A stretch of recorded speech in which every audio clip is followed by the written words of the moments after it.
Ini adalah pelajaran ke-6 dari seri makhrij dan sifat. Pada pelajaran terakhir, kita telah membahas huruf-huruf yang keluar dari bagian terdalam lidah. Informasi terpenting yang harus kita ingat sebelum melanjutkan adalah bahwa lidah terbagi menjadi 4 area.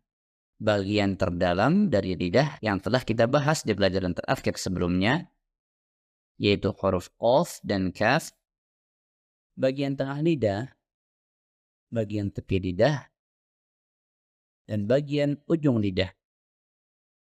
Jadi pada pelajaran kali ini kita akan melanjutkan ke bagian selanjutnya, yaitu bagian tengah lidah yang berisi titik artikulasi jim, shin, dan ya. Jadi mari kita mulai dengan yang pertama. Jim. Jim dihasilkan ketika bagian tengah lidah terangkat dan membuat kontak dengan langit-langit keras. Perlu diingat bahwa dua organ yaitu lidah dan langit-langit keras harus bersentuhan. Jika tidak, suara jim akan salah. Aja. Ya. Ya. Ya. Saja.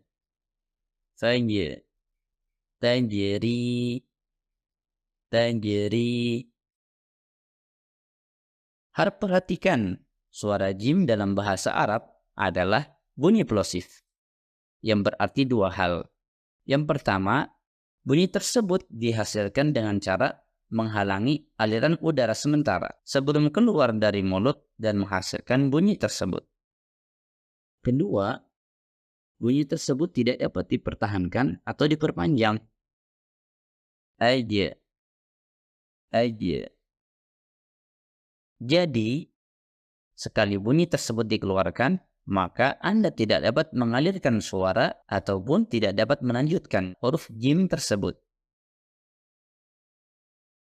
Selanjutnya, huruf kedua, shin. Secara teknis, huruf shin sangat mirip dengan jim. Jadi, bagian tengah lidah diangkat ke arah langit-langit keras, bagian atas. Tetapi ada satu perbedaan besar, yaitu huruf shin ketika diucapkan tidak ada sambungan ataupun tidak ada sentuhan antara langit-langit keras dan bagian tengah lidah. Pada shin, bagian tengah lidah tidak bersentuhan dengan langit-langit keras atau tidak menutupi, sehingga terbentuklah celah antara tengah lidah dan langit-langit bagian atas. Jadi berbeda dengan jim. Shin adalah bunyi frikatif yang artinya dihasilkan oleh gesekan udara yang melewati ruang kecil yang terbentuk di antara langit-langit keras bagian atas dan bagian tengah lidah. Oleh karena itu, ketika kita mengucapkan huruf shin dalam keadaan sukun, suara huruf shin tersebut akan terus mengalir. Itulah kenapa shin merupakan bunyi kontinu atau terus-menerus yang akan mengalir selama yang Anda bisa. Contoh,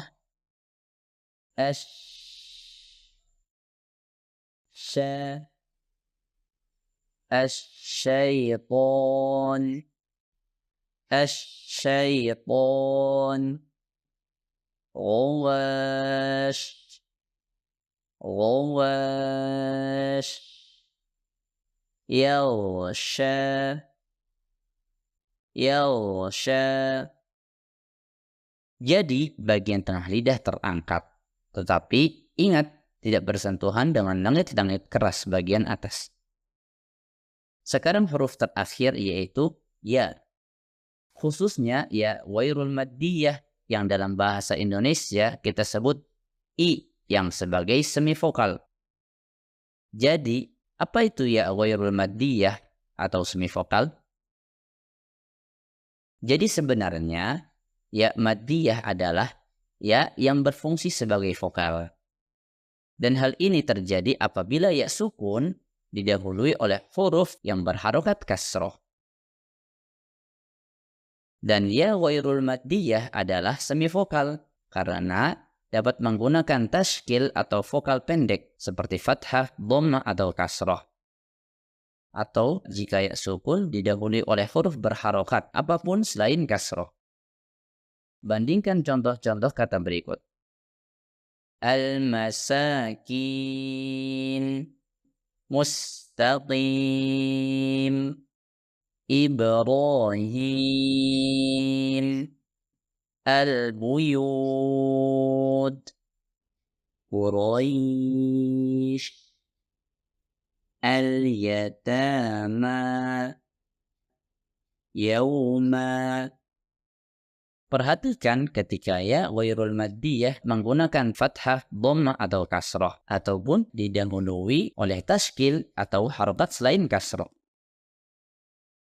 Kemudian perhatikan ketika ya maddiyah apabila ya sukun didahului oleh kasrah.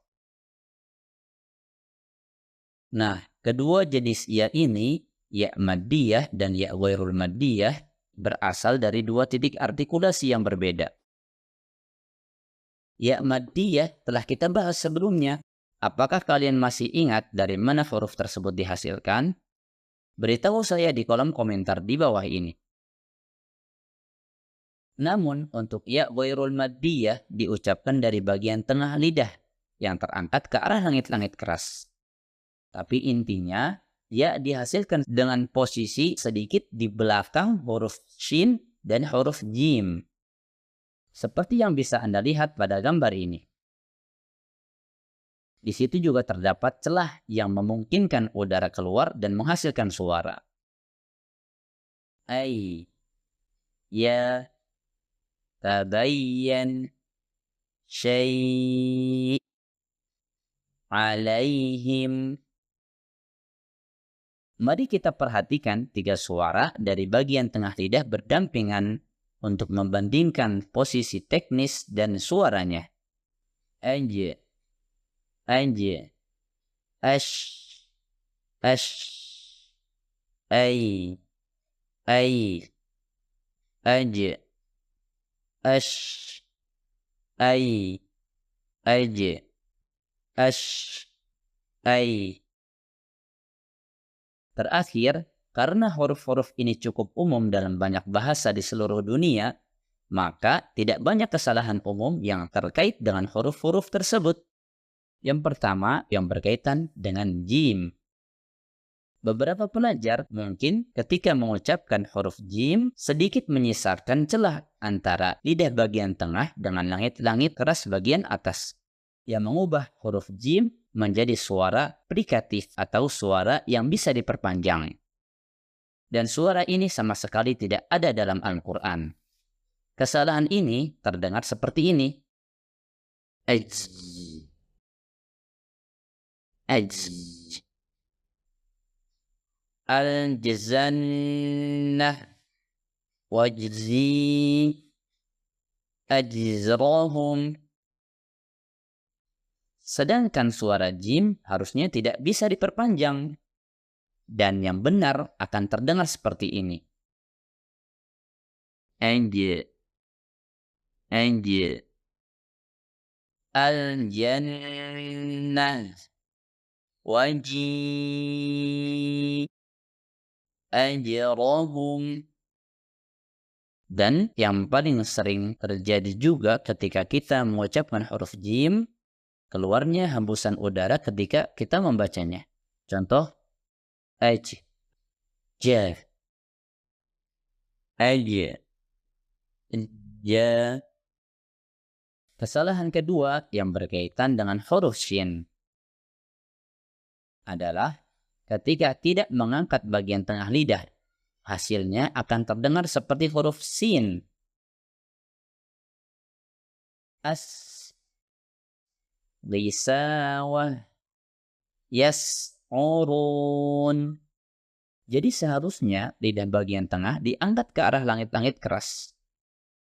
Ash, lisawah, yash'urun.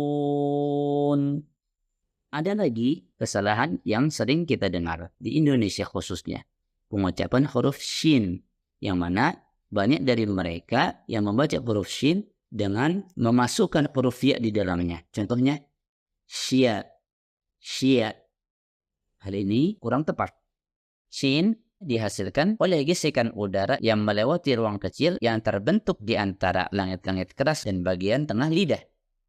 Sha, sha. Inilah 3 suara yang dihasilkan dari bagian tengah lidah. Jim, shin, dan ya wairul maddiyah. Jadi itulah akhir pelajaran kita hari ini. Semoga Anda mempelajari hal-hal yang baru. Jika suka dengan video ini, like, share, supaya bisa berbagi ilmu dengan yang lain. Sampai berjumpa lain waktu, insya Allah.